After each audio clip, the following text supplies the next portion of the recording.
Assalamualaikum warahmatullahi wabarakatuh. Alhamdulillahirabbil alamin. Wassalatu wassalamu ala asrafil anbiya'i wal mursalin wa ala alihi wa ashabihi wa man tabi'ahum bi ihsanin ila yaumiddin. Asyhadu an la ilaha illallah wahdahu la syarikalah wa asyhadu anna Muhammadan abduhu wa rasuluh. Allahumma salli wa sallim wa barik ala Muhammad wa ala ali Muhammad kama shallaita wa barakta ala Ibrahim wa ala ali Ibrahim innaka Hamidum Majid. Rabbi shrah li sadri wa yassir li amri wahlul 'uqdatam min lisani yafqahu qawli. Amma ba'du.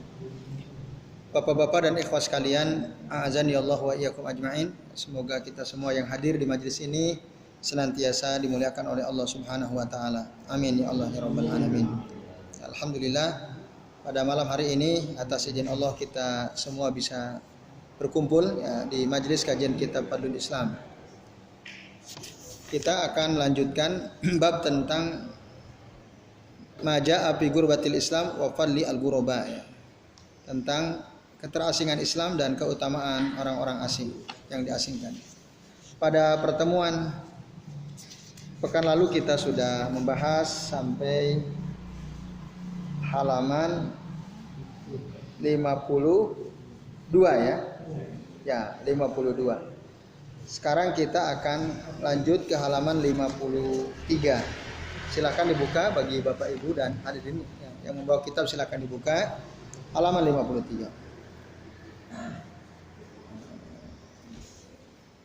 Kami bacakan hadis berikutnya adalah wa fi riwayatin, dan dalam riwayat, ini maksudnya riwayat yang dikeluarkan oleh Imam Ahmad dari jalan Sa'ad bin Abi Waqqas, atau dari Abdullah bin Ahmad dalam Jawaid alal Musnad. Ada riwayat yang berbunyi bahwa al-ghuraba itu siapa? Alladzina yuslihuna idza fasadan nas. Alladzina yuslihuna idza fasadan nas, yaitu orang-orang yang melakukan perbaikan ketika manusia rusak. Ya, ketika manusia rusak, mereka justru melakukan perbaikan. Nah, itulah al-ghuraba. Orang itu kebanyakan rusak semua. Tapi ada sebagian kecil mereka justru melakukan perbaikan. Itu ya. Jadi bid'ah sudah menyebar hampir ke seluruh penjuru negeri gitu ya. Hampir ke seluruh kampung-kampung, di setiap kampung yang ada penghuninya itu bid'ah sudah menyebar, rusak orang pada umumnya. Tapi ghuraba mereka berusaha memperbaiki diri terus ya, berusaha mencari ilmu mana yang benar, mana yang sesuai sunnah, itu yang diambil, mana yang tidak benar dan tidak sesuai sunnah maka itu ditinggalkan. Nah, itulah dia al-ghuraba. Nah, tentu saja sifat al-ghuraba ini ketika dia berusaha memperbaiki dirinya, dia akan berusaha untuk terus mencari ilmu. Karena perbaikan itu tidak mungkin terjadi kecuali dengan ilmu. Itu. Maka syarat untuk menjadi bagian dari al-ghuraba, kalau kita senang ya hadir duduk di majelis ilmu, berarti kita sudah penuhi itu. Dengan ilmu itulah insya Allah ya. Dengan ilmu itulah maka kita akan memperbaiki diri kita. Meskipun orang pada umumnya rusak. Nah, itu sifat al-ghuraba. Pada riwayat di bawahnya dari Sa'ad bin Abi Waqqas tadi ada kalimat fatuba yauma idzin lil ghuraba idza fasadan nas. Maka berbahagialah pada hari itu bagi orang-orang yang asing ketika orang pada umumnya rusak. Nah, jadi kebahagiaan itu ada pada orang yang sedikit, orang yang asing. Meskipun kebanyakan orang berbeda dengan mereka ya. Karena orang pada umumnya rusak, dia tidak. Maka Rasul memuji tuba yauma idzin lil ghuraba idza fasadan nas. Ini Bapak-bapak dan ikhwah sekalian, a'azani Allah wa iyyakum ajmain. Kemudian pada riwayat di bawahnya hadis riwayat Imam At-Tirmidzi dari Kasir bin Abdullah, dari bapaknya, dari kakeknya, Rasulullah SAW bersabda, "Fatuba lil ghuraba." Maka beruntunglah, berbahagialah orang-orang asing, alladzina yuslihuna ma afsadan nasu min sunnati. Nah, yaitu orang-orang yang melakukan perbaikan apa-apa yang dirusak oleh manusia dari sunnahku. Saya ulangi, al-ghuraba itu adalah mereka yang melakukan perbaikan pada sesuatu yang dirusak oleh manusia dari sunnah Rasul Sallallahu Alaihi Wasallam. Ada sunnah Rasul tapi dirusak. Nah, dia melakukan perbaikan. Sekarang ini kan udah ada tuh, nampak sekali upaya-upaya pengrusakan terhadap sunnah. Dosen tidak boleh ngajar akidah.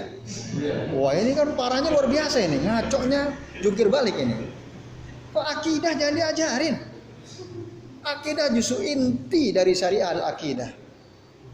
Kok dilarang aja? Kan ini jungkir balik pikirannya kan. Nah, tapi kalau kita lihat ikuti medsos itu banyak pendukungnya itu. Keluar dukungan-dukungan luar biasa itu dari banyak orang. Saya perhatikan ya setelah muncul pernyataan orang tersebut ya, itu pendukung-pendukungnya banyak sekali. Nah, dan bahkan nanti orang pada umum setuju dengan dia nanti pada umumnya. Nah, maka orang-orang yang ngajarin akidah ini kan bagian daripada akidah untuk Islam. Itu dianggap aneh nanti, dianggap aneh, berbahaya dan seterusnya. Padahal orang rusak itu. Nah, maka kita berusaha untuk memperbaiki apa yang dirusak oleh manusia dari sunnah Rasul. Dakwah utama Rasul itu kan tauhid, akidah. Seluruh Nabi dan Rasul. Kok jangan diajarin? Ngaco apa ngaco nih orang? Ngaco nih orang. Gimana? Ya mau meninggal aja ditalkin. Tapi mungkin dia nggak mau ditalkin dia. Aduh ya Rabb. Ini kan ngaca ini. Jadi udah nampak itu indikatornya. Jelas sekali ajakan. Nah ini duat ila abwabi jahannam ya. Duat ila abwabi jahannam. Nah maka tapi nanti banyak orang ikutin dia. Rusaklah orang. Nah, kemudian mereka merusak. Orang-orang itu merusak dari sunnah Rasul.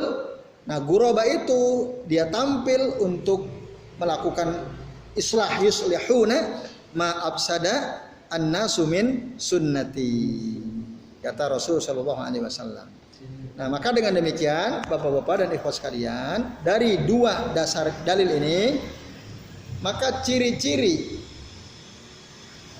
kan kalau kita gabung dengan hadis yang kemarin, jadi ciri-ciri al-ghuraba yang dijamin oleh Rasul, mereka adalah orang-orang yang berbahagia, orang-orang mendapat kebaikan. Ya, yang pertama kalau kita kembali pada hadis sebelumnya apa itu ciri-cirinya? Dia akan tersingkir dari kaumnya. Ya, kan jelas tuh an-nuzza'u minal qabail. Ya pada hadis yang sebelumnya. Itu ciri pertama. Dia akan tercerabut dari kaumnya, tersingkir dari kaumnya. Itu yang pertama ciri-cirinya. Maka antum siap tidak? Nah itu pertanyaannya kan. Siap tidak kita mendakwahkan terus kebaikan, mendakwahkan terus sunnah yang resikonya adalah kita tersingkir dari kaum. An-nuzza'u minal qabail, hadis rawahu Ahmad itu ya. Kalau apa Pak? Allah alam, tidak ada penjelasan berapa tahunnya. Ya, yang jelas ciri-cirinya tidak disukai oleh kaumnya.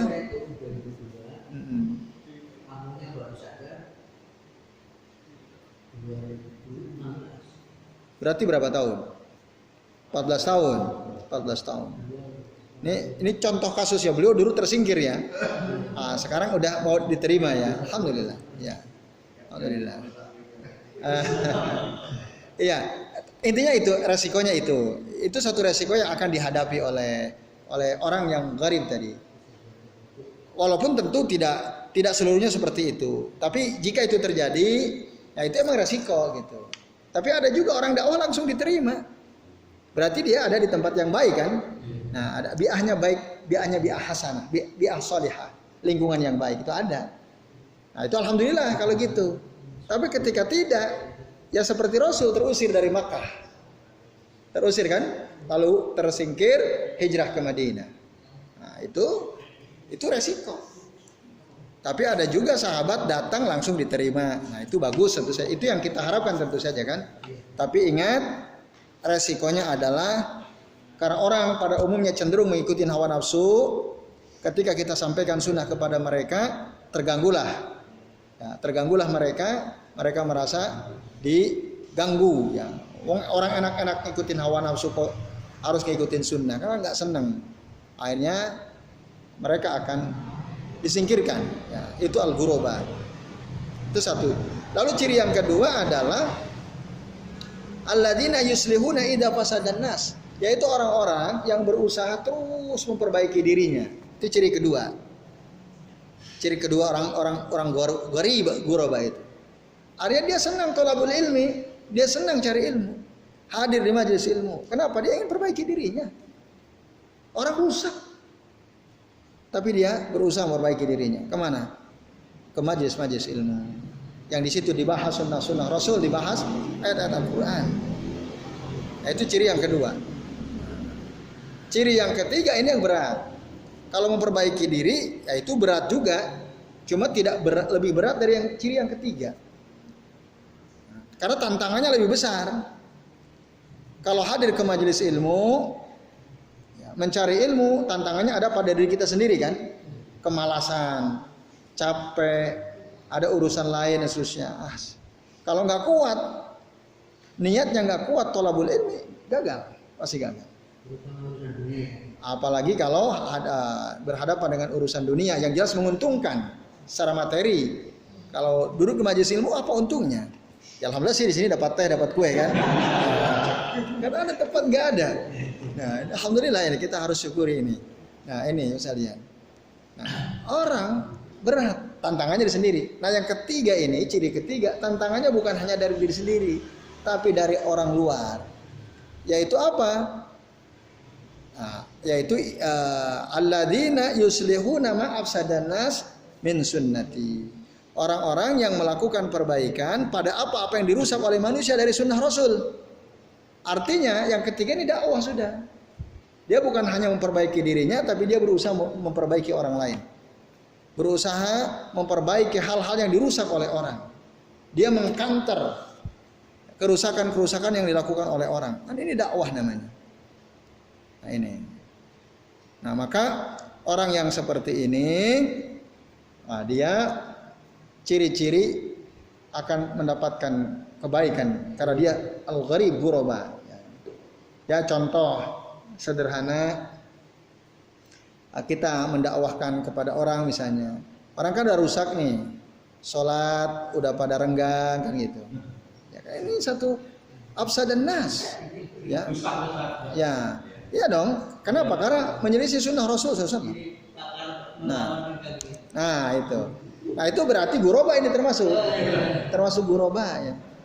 Nah, ini kan tantangannya orang lain kan, tantangan orang lain. Nah ini Bapak sekalian, ya maka beruntung orang yang alladzina yuslihuna ma afsadan nas. Orang rusak, sunnah Rasul dirapatkan, sunnah Rasul diluruskan, ini suruh direnggangkan, kan dirusak tuh. Sunnah Rasul dirusak. Walaupun banyak orang yang alas macam-macam. Ya apa yang terbaru itu di grup Al-Fatah itu kan ada share-share yang baca Syekh Muhammad Abad ya kalau nggak salah, beliau meralat fatwanya yang awalnya beliau mengatakan orang yang sholat jamaah sopnya renggang-renggang tidak sah sholatnya, tapi kemudian beliau meralat tidak masalah sekarang katanya, tapi jangan ikuti fatwa saya. Nah, itu wajar, beliau tinggal di Saudi ya, di Saudi, dan Saudi itu cukup. Kalau ada yang berani bertentangan dengan pemerintah, wah itu walaupun ulama ya, karena di sana ya beda-bedalah dengan kita ya. Nah ini ya, tapi itu tadi ya, orang-orang yang berusaha melakukan perbaikan terhadap sunnah yang dirusak oleh manusia itu lebih berat, karena tantangannya adalah bukan hanya diri sendiri, tapi juga orang lain ya. Nah, ini Bapak-bapak dan ikhwas sekalian, a'azani Allah wa iyyakum ajmain. Karena di sini dia harus dakwah amar ma'ruf nahi mungkar, termasuk ta'limu al khair, mengajarkan kebaikan-kebaikan. Tetapi tentu saja ini kembali pada istitoah ya, kemampuan kita masing-masing. Tapi intinya ini yang berat, ciri-ciri yang ketiga ini yang berat. Nah, Bapak-bapak dan ikhwas sekalian, a'azani Allah wa iyyakum ajmain. Nah, inilah dia yang disebutkan di dalam hadis Nabi ya sallallahu al-ghuraba, orang-orang yang asing itu. Jadi orang-orang yang kokoh dalam kebenaran, dia punya iman, keyakinan yang kuat, dan dia tidak ikut-ikutan manusia. Karena apa? Dia punya prinsip, dia punya iman, dia punya ilmu. Tapi kalau orang nggak punya ilmu, orang melakukan A, ya udah ikut A, udah kayak gitu aja, ikut-ikutan, imma'ah namanya, imma'ah. Orang bilang renggang, yuk kita renggang. Orang bilang pakai masker termasuk sholat, pakai masker. Apalagi, macam-macam lah orang bilang, kita ikut saja, kan? Salaman gini, salaman kan gini. Kita ikut begini.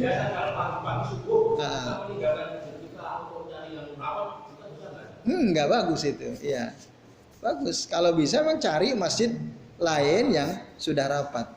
Saya nggak tahu kalau inti pokoknya di masjid antum siapa itu yang punya kunci rapat renggang gitu, atau ya. Nah itu mungkin perlu diobrolkan santai itu, ya pelan-pelan. Ya. Ya. Ya itu. Ya itu. Nah ini. Berarti kalau antum belum berani menasehati, antum levelnya baru level 2 tadi ya. Itu. Nah, berarti antum sudah masuk berusaha untuk dakwah kan, menyampaikan, memperbaiki yang dirusak. Ya resikonya itu. Masih mending antum dimusuhi kalau antum diusir. Itu masih rendah itu, ini nih resikonya. Yang terberat, Pak Widodo, mohon maaf ya, panjenengan mulai hari ini monggo terserah, jangan di sini. Kan lebih mantap lagi itu kan. Misalnya ya. Nah, oke, semoga saja tidak demikian kan. Semoga saja orang-orang kita dakwahi mereka mau menerima sunnah. Nah ini ya, karena apa? Dia punya iman tadi. Dia punya keyakinan, tidak ikut-ikutan manusia, ya, imannya kuat. Tidak goyah oleh situasi di mana kebanyakan orang berbeda dengan dia. Nah, Bapak-bapak dan ikhwas sekalian, a'azani Allah wa iyyakum ajmain. Kemudian kita lihat dalil berikutnya. Wa an Abi Umayyah qal, dari Abi Umayyah dia berkata, sa'altu Aba Sa'labah al-Khushani. Aku bertanya Aba Sa'labah al-Khushani radhiyallahu anhu. Ini sahabat Nabi ya sallallahu alaihi wasallam. Kaifa taqulu fi hadhil ayah? Bagaimana pendapatmu tentang ayat ini, surah Al-Maidah 105 yang kemarin sempat kita singgungnya. Allah Subhanahu wa taala berfirman, "Ya ayyuhalladzina amanu 'alaikum anfusakum." Wahai orang-orang beriman, hendaklah kalian perbaiki diri kalian. La yadurrukum man dhalla idza tadaitum. Tidak akan membahayakan kalian orang yang sesat jika kalian sudah mendapat petunjuk. La yadurrukum man dhalla idza tadaitum. Nah, Bapak-bapak dan ikhwas sekalian, lalu kemudian qala, berkatalah Abu Sa'labah al-Khushani, amma wallahi, demi Allah, laqad sa'alta anha khabiran. Nah, sungguh engkau telah bertanya ya tentang perkara penting ini ya, khabiran. Sa'altu anha, aku pernah bertanya tentang ayat ini Rasulullah sallallahu alaihi wasallam, Rasulullah sallallahu. Lalu apa kata Nabi ketika ditanya tentang ayat ini? Ya ayyuhalladzina amanu 'alaikum anfusakum la yadurrukum man dhalla idza tadaitum. Apa jawaban Nabi? Nabi menjawab, bal i'tamiru bil ma'ruf. Bahkan ya, beramar ma'ruflah kalian, wa tanahau 'anil munkari, dan saling mencegahlah dari kemungkaran kalian. Hatta idza ra'aita suhan muta'a, sehingga ketika kamu melihat ada orang kikir yang ditaati, wa hawan muttaba'a, dan hawa nafsu yang diikuti, wa dunya mu'tsaratan, dan dunia yang diutamakan, wa ijaba kulli dzi ra'yin bi ra'yihi, dan ketika kalian melihat ya seorang tokoh yang kagum dengan pandangan dan pendapatnya sendiri, fa alaika bi nafsika, maka hendaklah kamu ya alaika bi nafsika itu perbaikilah terus dirimu, wada'ankal awwama, dan tinggalkanlah olehmu orang-orang awam, maksudnya orang yang jauh dari ilmu. Fa inna min waraikum, karena sesungguhnya di belakang kalian itu ada ayyaman, ada hari-hari, as-sabru fihinna, kesabaran pada hari-hari tersebut, mislul qabdi ala al-jamri, seperti memegang bara api. Kesabaran dalam memegang sunnah di dalam hari-hari tersebut seperti memegang bara api. Satu, kemudian lil amili fihinna mislu ajri khamsina rajulan, bagi orang yang mengamalkan sunnah pada hari-hari tersebut seperti mendapatkan pahala khamsina rajulan, 50 orang, ya'maluna misla amalikum, yang beramal seperti amalan kalian.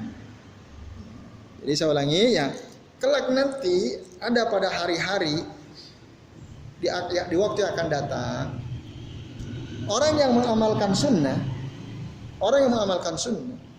dia mendapatkan pahala seperti pahala 50 orang yang mengamalkan sunnah. 50 orang dari siapa? Sahabat bertanya, kila minna au minhum. Dia mendapatkan keutamaan ketika dia bersabar mengamalkan sunnah pada hari-hari di mana orang rusak, lalu dia dapat 50 pahala orang lain dari golongan mereka sendiri atau dari golongan kami, maksudnya kami itu para sahabat, atau dari golongan mereka sendiri. Apa jawaban Nabi? Qala bal minkum. Bahkan dia amalannya lebih baik daripada 50 orang amalan kalian. Hadis riwayat Abu Daud dan Tirmidzi. Wah, dahsyat sekali. Jadi, bapak-bapak dan ikhwas sekalian, ketika sunnah dirusak, banyak orang meninggalkan sunnah, kita melakukan perbaikan, beramar ma'ruf nahi mungkar, kita tegakkan sunnah. Kalau kita sabar di atas sunnah, mendakwahkan sunnah, sabar kita, maka amalan kita ini lebih utama daripada amalan 50 orang sahabat. 50 orang sahabat. Padahal sahabat itu istimewa semua. Semua sahabat, as-sahabatu kulluhum udul. Semua sahabat orang-orang adil. Bahkan pernah Rasul mengatakan, la tasubbu ashabi, la tasubbu ashabi, la tasubbu ashabi. Jangan kalian cela sahabat-sahabatku. 3 kali Rasul bilang. Lalu kemudian Rasul mengatakan apa? Lau anna ahadakum ya anfaqa misla Uhudin zahaban lam yablugh aw la yablughu mudda ahadihim aw nasifahu.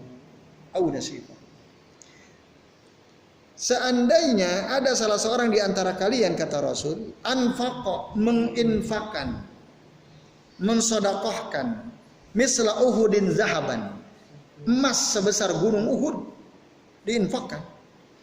Besar apa enggak itu? Emas sebesar gunung Uhud, harganya berapa itu? Lebih dari 44 triliun itu, daripada lebih besar daripada proyek terorisme itu ya. Emas sebesar gunung Uhud. Itu kita infakkan, maka kebaikan kita tidak akan bisa menyamai kebaikan para sahabat Nabi, meskipun satu mudnya, boro-boro satu mud, setengah mudnya pun nggak akan bisa kita menyamai kebaikan para sahabat Nabi. Nah, jadi sahabat Nabi itu tidak mungkin kita bisa menyalip kebaikan mereka. Tapi dalam satu kasus ini, berpegang teguh pada sunnah ini, kita bisa menyaingi ya kehebatan mereka. Tapi kalau digabung secara umum, kita nggak akan dapat nyalip kebaikan para sahabat secara umum. Tapi dalam satu konteks, satu titik ini, kita bisa. berdasarkan hadis ini. Kenapa demikian? Karena bapak-bapak dan sekalian, dulu para sahabat mampu berpegang teguh kepada sunnah, ada Nabi, iya nggak? Ada Nabi. Ketika pun Nabi sudah wafat, sahabat-sahabat yang masih ada, banyak, bahkan berkuasa kaum muslimin waktu itu. Ya kan, semakin besar semakin besar. Jadi nggak ada yang berani macam-macam sama orang Islam. Apalagi di tempat yang mayoritas kaum muslimin, orang kafir nggak akan berani. Kalau zaman kita sekarang kan berbalik, 180 derajat, ya kan? Jauh lebih besar, lebih berat. Nabi sudah nggak ada, kekuatan kita udah lemah. Boro-boro kita tinggal di negeri yang Islam minoritas, di negeri yang mayoritas Islam kayak begini aja, apa? Nah, mayoritas rasa minoritas kan. Berat. Ketika kita mengajarkan akidah salafus saleh, jangan ajarin. Nah itu kan. Kayak gitu itu kan. Masya Allah ya. Subhanallah. Apa? Kita seperti buih di lautan. Ya dia mungkin ngomong begitu enak aja. Uang 1 tas. Mungkin nggak tahu kita kan. Nah, tapi awam ini kasihannya. Bapak-bapak dan ikhwas sekalian. Nah ini, itulah yang menjadi sebab kenapa kalau kita berpegang teguh pada sunnah, melakukan perbaikan, memperbaiki sunnah yang sudah dirusak, pahalanya seperti pahala 50 orang sahabat Nabi. Karena lebih berat kita. Gitu. Nah ini bapak-bapak dan ikhwas sekalian, a'azani Allah wa iyyakum. Itu alasannya. Sehingga Nabi mengatakan, ya.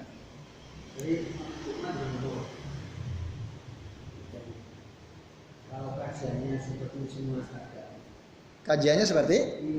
Gimana orang kira-kira semua? Kalau kajian dan kajiannya seperti akan begini kita kaji. Itu yang kemudian ada berapa? Tapi kalau masih seperti di MTK orang-orang itu pun sampai seperti itu. Mungkin ini aja nggak doyan mereka di sini. Iya, kemungkinan. Atau mungkin bukan nggak doyan, yang mau menyampaikannya hati-hati. Wah ini jangan nih, jangan. Ya intinya nanti pengikutnya hilang barangkali ya. Nah itu. Ya, tahu Allah alam ya. Nah itu. Tapi justru yang kayak gini-gini perlu Iya, perlu disampaikan yang kayak begini ini. Dan tidak semua orang punya kesempatan untuk ngaji kitab seperti ini kan? Tidak semua orang punya kesempatan. Maka bersyukurlah kita yang punya kesempatan mempelajari hadis-hadis Nabi yang seperti ini, bapak-bapak dan ikhwas sekalian. Apa?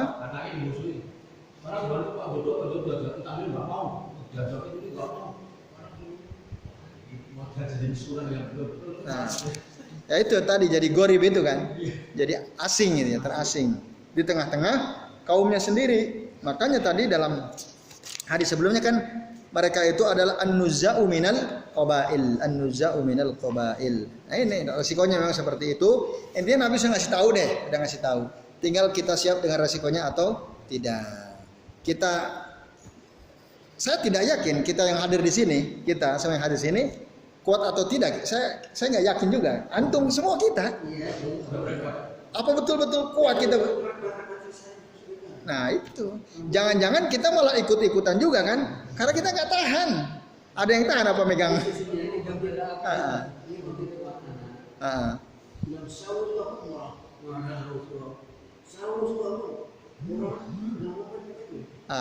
Nggak berubah ya. Nah itu. Untung nggak emosional Pak Abu Fahmi. Coba kalau emosi, langsung gebrak mimbar gimana sih kalian?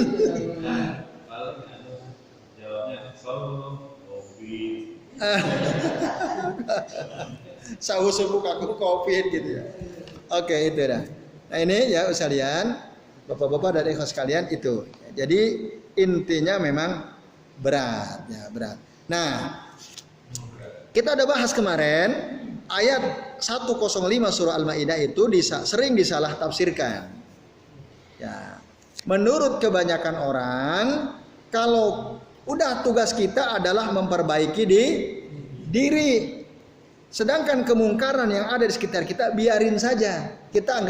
Kalau kita perbaiki diri, kita nggak akan ikut sesat, tidak. Artinya sudah nggak usah amar ma'ruf nahi mungkar. Karena kita disuruh untuk memperbaiki diri saja. Ayatnya kan berbunyi ya ayyuhalladzina amanu alaikum anfusakum. Itu. La yadurrukum man dhalla idza tadaitum. Nah, ini ayat sering disalah tafsirkan oleh kebanyakan orang. Ya.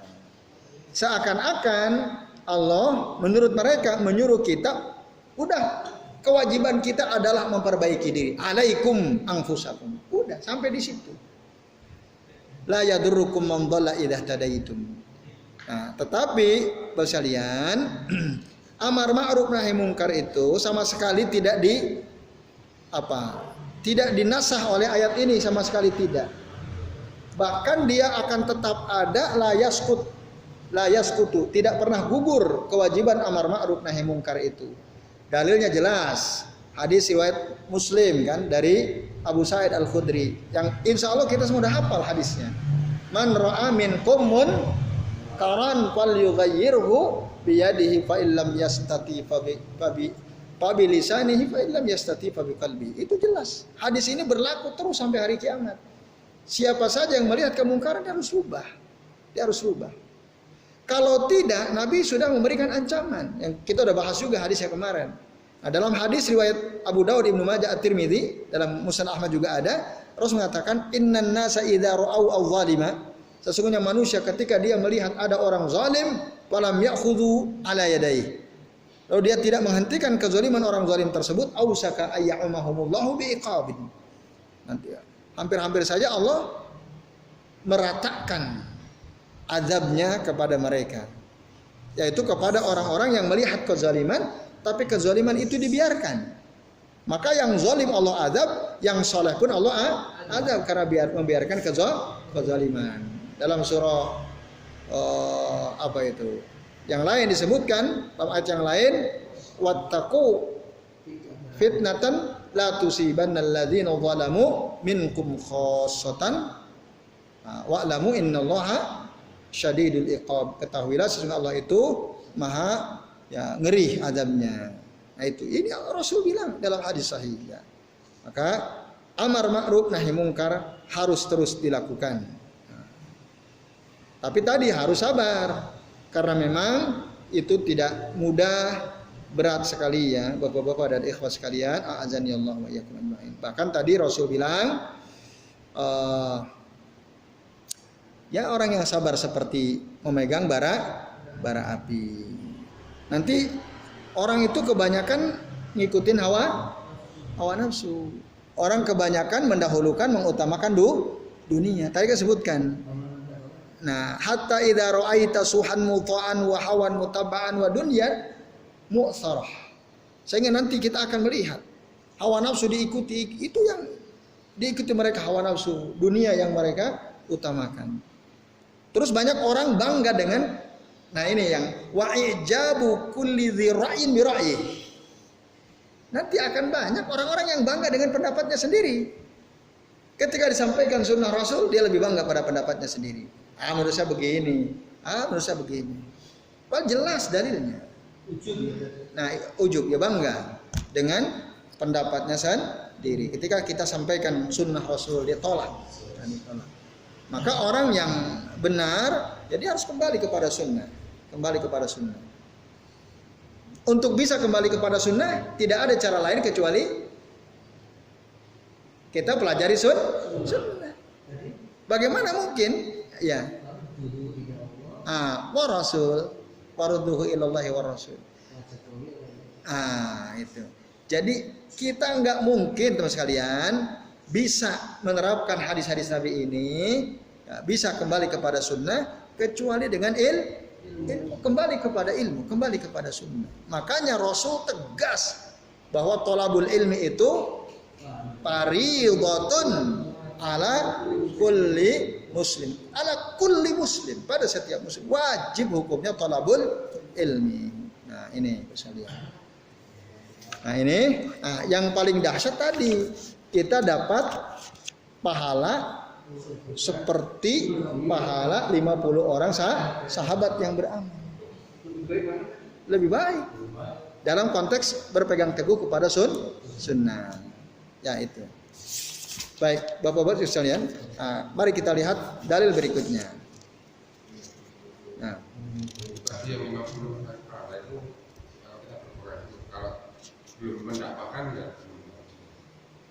ya belum harus semuanya tadi. Jadi dia mengamalkan sunnah, mendakwahkan sunnah. Ya, walaupun yang kita dakwahkan hal yang menurut orang sepele, ya misalnya kayak apa yang dianggap sepele itu misalnya.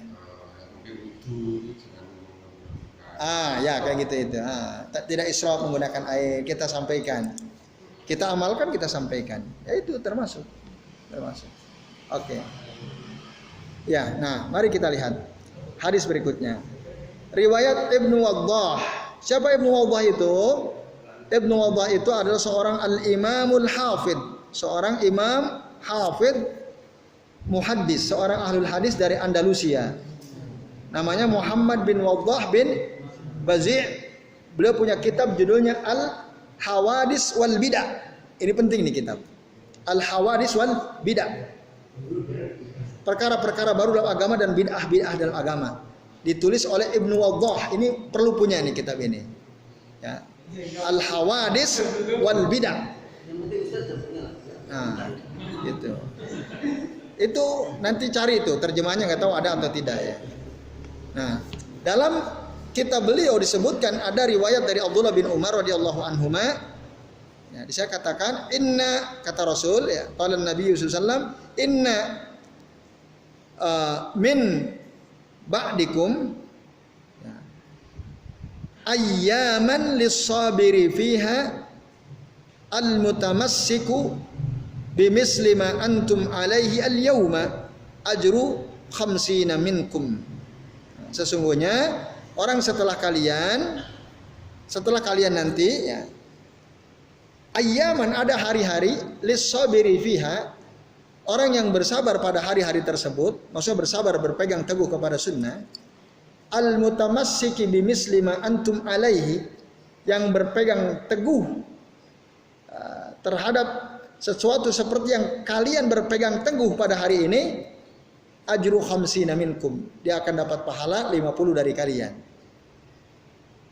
Jadi kalau ada orang hari ini, Nabi menyebutnya mim ba'dikum ayyaman, nanti sekalian, itu Nabi ngomong di hadapan sahabat, sekalian nanti akan ada hari-hari orang sabar berpegang teguh kepada sunnah yang kalian pegang hari ini, maka mereka dapat pahala seperti 50 orang dari kalian. Nah ini mempertegas apa yang tadi kita sudah bahas.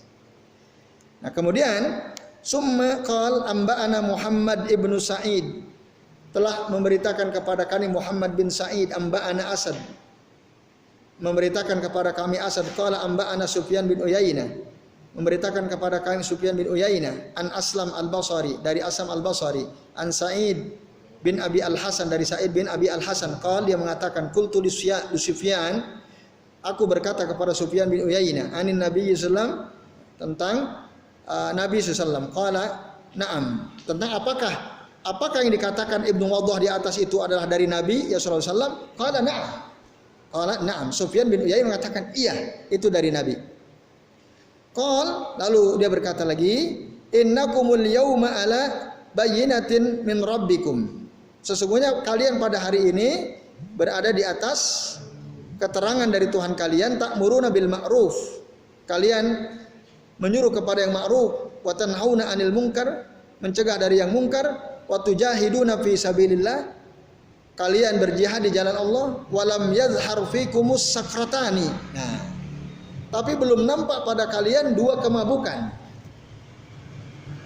Jadi zaman sahabat tuh belum nampak sakratani, dua ya, kemabukan, sesuatu yang memabukkan, membahayakan.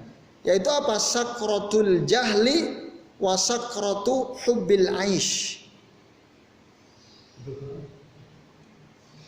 Mabuk kebodohan dengan mabuk cinta dunia. cinta kehidupan. Nah, jadi zaman sahabat itu ya orang-orang cinta ilmu, langsung bahkan dapat ilmu dari Nabi SAW. Ya. Mereka takut dari kejahilan, mereka sungguh-sungguh belajar. Ya. Belum ada pada zaman sahabat. Sakratuhu bil aish, orang takut semua ada Nabi di situ. Ya. Jadi takut mereka. Bukti para sahabat itu tidak mendahulukan kehidupan dunia kecuali orang munafik ya. Setiap kali disuruh perang ya perang. Walaupun taruhannya nyawa mereka perang karena tidak takut, tidak cinta dunia. Tapi orang cinta dunia, orang munafik disuruh perang mau perang atau tidak? Tidak mau, takut mati mereka. Nah, tapi pada waktu itu pada umumnya manusia para sahabat mereka tidak cinta dunia. Bahkan ya, dalam beberapa riwayat disebutkan lagi, mohon maaf, berhubungan suami istri saja kalau udah diseru Nabi langsung berhenti. Ya, ntar dulu, ntar ini belum selesai, enggak, langsung mereka pakai baju.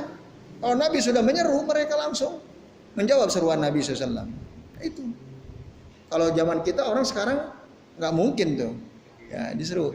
Nah, ayo ngaji ikut kajian, engkose. Besok besok aja kan gitu. Lagi senang-senang kan gitu. Nah, ini ya. Itu ya.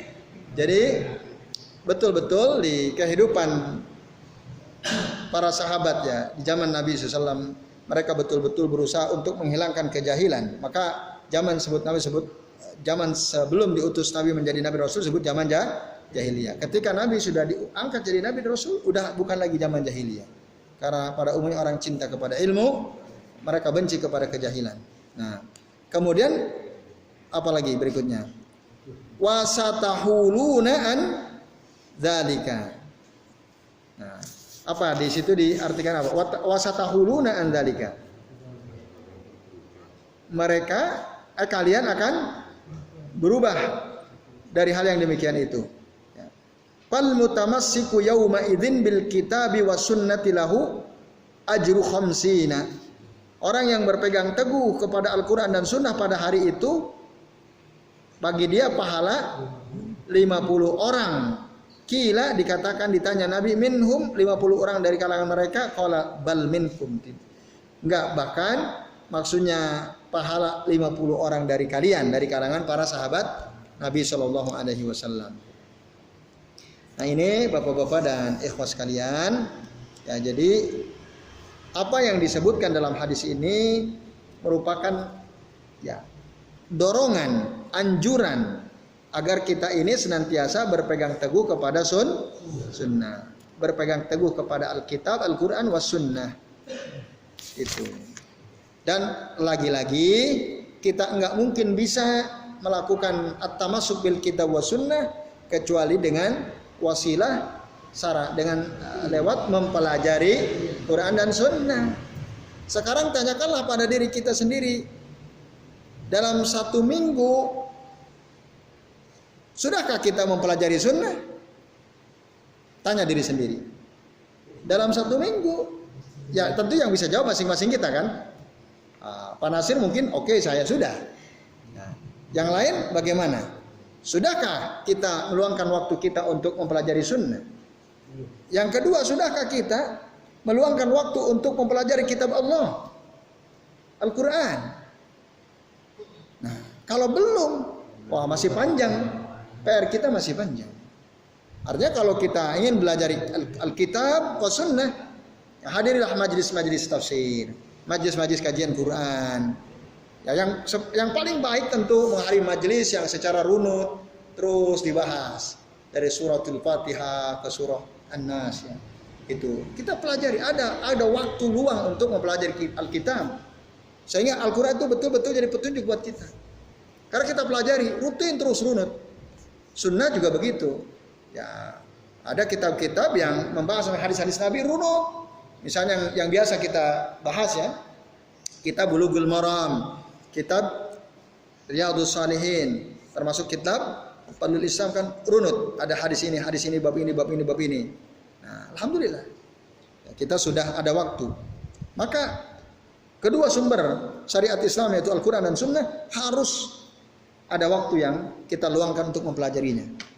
Nah, maka bagi teman-teman yang saya belum ada ya waktu untuk belajar kitab Al-Quran, luangkan waktu antum untuk mempelajari Al-Quran ya.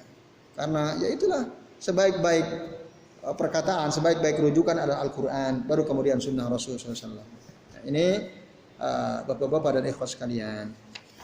Terakhir penutup. Walahu bi isnadin anil Ma'afiri qal, dan masih dari Sufyan bin Uyainah itu maksud. Sanad dari Al-Ma'afiri qal, dia mengatakan qala Rasulullah SAW tubalil ghuraba, beruntunglah atau kebaikanlah bagi orang-orang yang asing, alladzina yatamassakuna bi kitabillahi hina yutrok, yaitu orang-orang yang senantiasa berpegang teguh kepada Al-Quran, kitab Allah, ketika Al-Quran ditinggalkan. Wa ya'maluna bi sunnati yauma tutrok, dan beramal dengan sunnahku pada hari di mana sunnah ditinggalkan.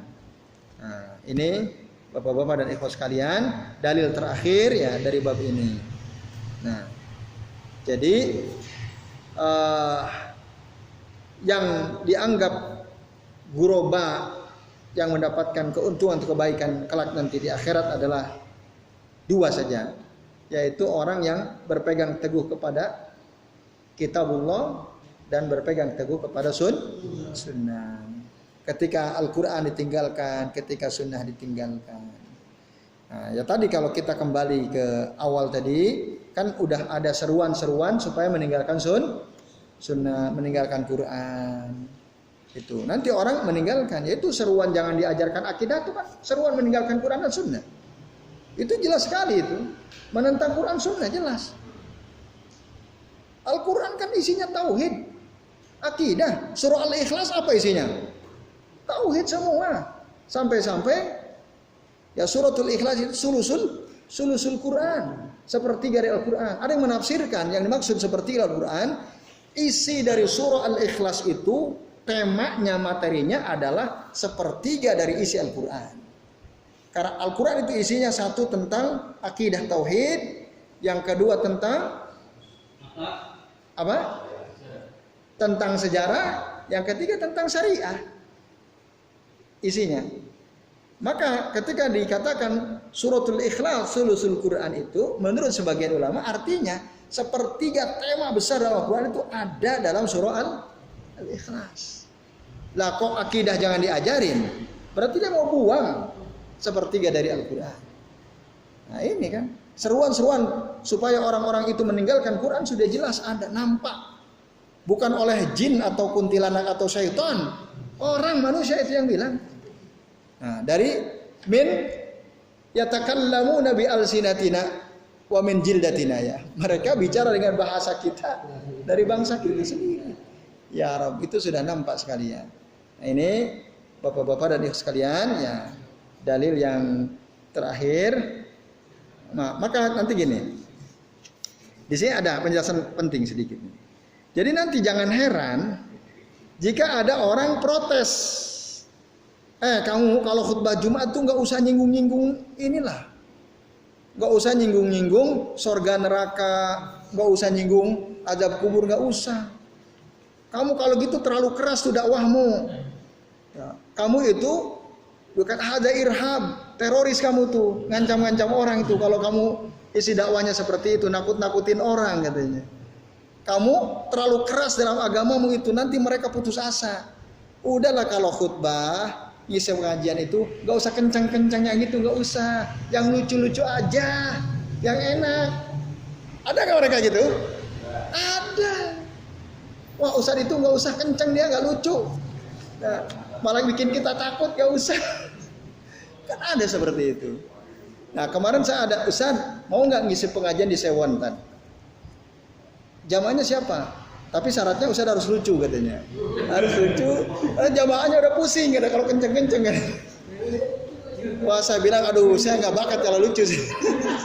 Saya nggak punya bakat. Nah jadi dakwah tapi harus lucu. Dalam hati saya kalau gitu ngundang stand up komedian saja pelawak yang diundang itu. Nah ini ya. Jadi tapi ada nanti orang seperti itu. Nah ini Bapak sekalian. Nah orang-orang yang berkata seperti itu, akhirnya dia berani mencela khotib, menjelek-jelekan khotib, penceramah yang sungguh kajian. Wah dia mah jelek, dia terlalu keras, dia mah terlalu kaku dan seterusnya. Nah ini apa-apa hadis Nabi, apa-apa ayat Al-Quran, nggak usah dipakai misalnya, karena tadi terlalu keras.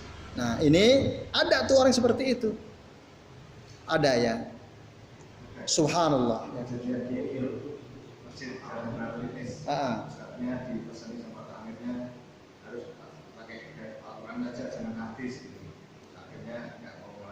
Itu juga nggak boleh. Pakai Quran saja nggak usah pakai hadis. Dua-duanya bisa dipisah. Nah itu bisa ingkar sunnah itu. Dia mengingkari sunnah Rasulullah SAW. Nah itu. Ya, kayaknya baik kan, kayaknya baik. Tapi sebenarnya nggak baik. Masa Quran saja nggak perlu pakai hadis. Padahal dua-duanya ada dua mata uang yang tidak bisa bagaikan sisi mata uang yang dua sisi mata uang yang tidak dipisahkan, tidak bisa dipisahkan. Ya saya kira ini Bapak-bapak dan ikhwas sekalian, ini sudah jam 10 lewat 8 menit ya. Kelewat waktunya, tapi tadi kita mulainya juga telat. Tidak pas jam 9. Demikian apa yang bisa kami sampaikan. Berarti selesai sudah bab tentang al-ghuraba. Nah, besok kita akan bahas bab at-tahdzir minal bidah. Bapak-bapak sekalian, ini kajian terakhir menjelang bulan Ramadan, betul ya? Nah, gimana nanti Ramadan? Insya Allah tetap jalan, waktunya sama, mulai jam 9, ya. Tapi tempatnya mungkin di sana ya, di luar ya. Teh hangat Insya Allah masih tetap ada ya, tetap ada ya. Atau ya, jadi Insya Allah. Jadi tetap tidak ada perubahan, ya. Nanti monggo taraweh di. Kalau mau infak tinggal masukkan ke situ, nanti terserah panitia lah ya gimana caranya. Iya. Itu ya. Insya Allah nanti kita akan membahas pembahasan yang tidak kalah penting, peringatan keras dari bid'ah. Insya Allah.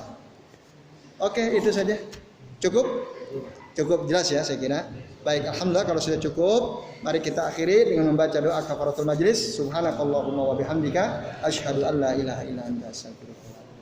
Wassallallahu ala Muhammadin wa ala alihi wa sahbihi wa baraka wa sallama alaihim ajma'in. Billahi taufiq wal hidayah. Wassalamu alaikum warahmatullahi wabarakatuh.